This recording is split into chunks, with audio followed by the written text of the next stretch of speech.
છો? હું શ્રુતિ. ગુજરાતી રસોડુમાં તમારું સ્વાગત છે. આજે આપણે બનાવીશું જીરા રાઈસ. પણ જ્યારે પણ તમે જીરા રાઈસ બનાવતા હોય ત્યારે ઘણા લોકોને છે એ રાઈસ જે છે એ છૂટો ન થતો હોય, રાઈસનો દાણો છે એ વધારે પડતો ઓવરકુક થઈ જતો હોય, તો એ બધા જ પ્રોબ્લેમનું સોલ્યુશન તમને આજે આ રસોડે મળી જશે. ચાલો શરૂ કરીએ. જીરા રાઈસ બનાવવા માટે શેકેલા જીરાનો પાવડર, વિનેગર, મીઠું, ચોખા, જીરું, કોથમીર અને તેલ.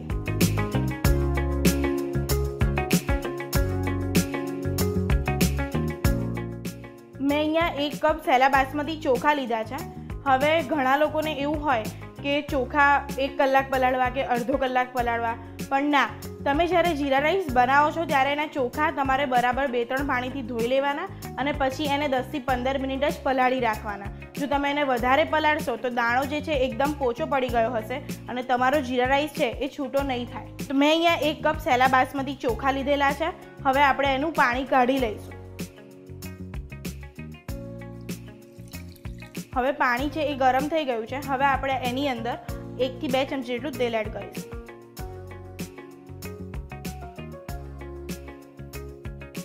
અને મીઠું છે એ એડ કરીશું. હવે આપણે આ જે ચોખા લીધેલા છે એને આપણે પાણીની અંદર નાખી દઈશું.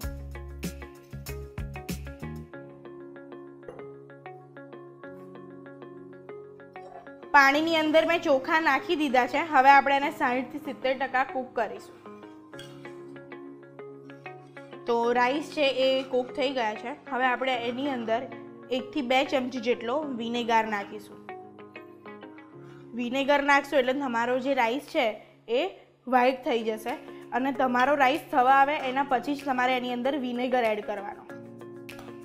રાઈસ જે છે એ આવો છૂટો થશે. હવે આપણે રાઈસને કાઢી લઈશું.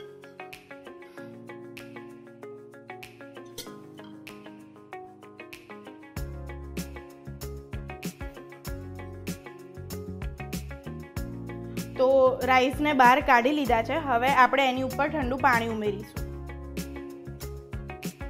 રાઈસને હવે આપણે થોડી વાર રહેવા દઈશું જેથી એનું વધારાનું પાણી છે એ નીકળી જાય.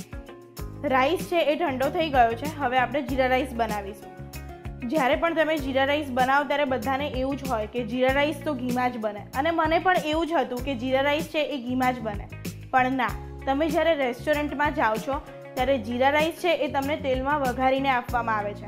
જો તમે ઘીમાં જીરા રાઈસ વઘારશો તો એ થોડા ટાઈમ પછી એ જે રાઈસનો દાણો છે એ થોડો ચીકાશ પડતો થઈ જશે. જો તમારે એને વઘારીને તરત જ સર્વ કરવાનું હોય તો તમે ઘીમાં પણ વઘારી શકો છો. તો હવે આપણે વઘાર કરીએ. તેલ લઈશું 3 થી 4 ચમચી.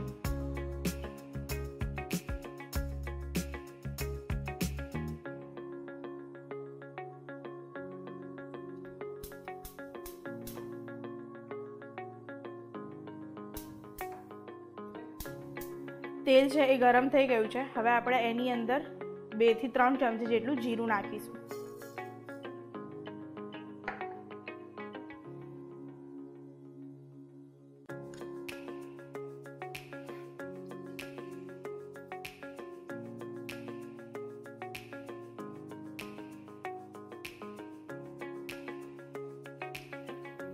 જીરું છે એ ખીલી ગયું છે. હવે આપણે એની અંદર ધાણા ઉમેરી લઈએ.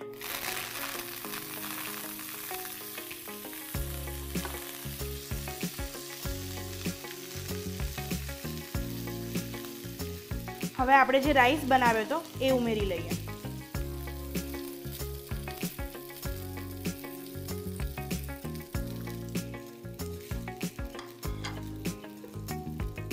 બરાબર મિક્સ કરી લઈએ.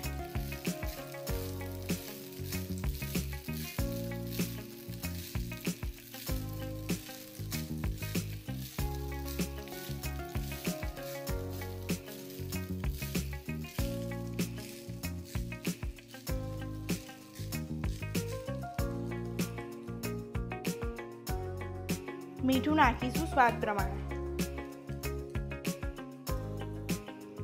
અને શેકેલા જીરાનો પાવડર છે એ લઈશું 1 નાની ચમચી. બરાબર મિક્સ કરી લઈશું.